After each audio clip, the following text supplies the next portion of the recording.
Assalamualaikum warahmatullahi wabarakatuh. Selamat pagi sahabat tani dimanapun Anda berada.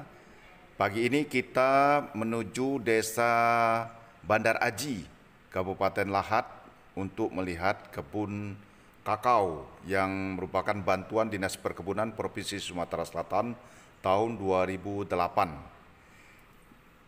Saat ini kondisi dari tanaman kakao yang ada di Bandar Aji ini banyak terserang penyakit busuk buah kakao atau Phytophthora palmivora. Biasanya penyakit ini diawali dengan munculnya bercak kecil pada buah. Sekitar 2 hari setelah infeksi, bercak berwarna coklat kemudian berubah menjadi kehitaman dan meluas dengan cepat sampai ke seluruh buah tertutup. Baik sahabat tani, gejala serangan untuk penyakit busuk buah ini dapat timbul sejak buah masih kecil sampai menjelang masak. Warna buah berubah, umumnya mulai dari ujung buah atau dekat tangkal, dengan cepat meluas ke seluruh buah. Buah menjadi busuk dalam waktu 14 sampai 24 hari. Akhirnya buah menjadi hitam. Pada permukaan buah yang sakit dan menjadi hitam tadi timbul lapisan yang berwarna putih bertepung, terdiri atas jamur-jamur sekunder yang banyak membentuk spora. Jamur juga masuk ke dalam buah dan menyebabkan busuknya biji-biji. Tetapi kalau penyakit timbul pada buah yang hampir masak, biji-biji masih dapat dipungut dan dimanfaatkan. Faktor-faktor yang mempengaruhi penyakit antara lain kelembapan udara, curah hujan, dan cara bercocok tanam. Kelembapan yang tinggi akan membantu pembentukan spora dan meningkatkan infeksi. Infeksi hanya dapat terjadi kalau pada permukaan buah terdapat air. Ini dapat air hujan, tetapi dapat juga air yang terjadi karena pengembunan uap air pada permukaan tanah. Hujan akan membantu penyebaran spora. Di samping meningkatkan kelembapan kebun, fluktuasi intensitas penyakit cenderung sama dengan fluktuasi curah hujan harian.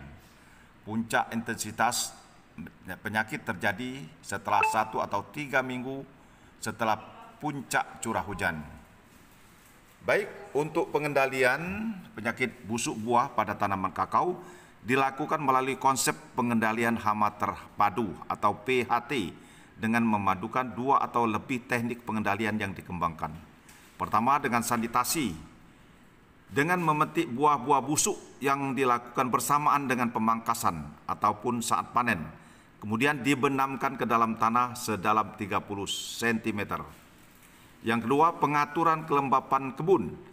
Pengaturan kelembapan kebun bisa dilakukan dengan memperbaiki drainase, memangkas tanaman kakao dan pohon pelindung yang ada di sekitar, dan mengendalikan gulma. Kemudian yang ketiga, pembuatan rorak.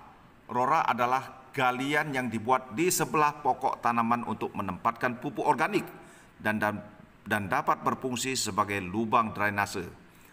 Rorak merupakan salah satu praktek baku kebun yang bertujuan untuk mengelola lahan, bahan organik, dan tindakan konservasi tanah dan air di permukaan kakao.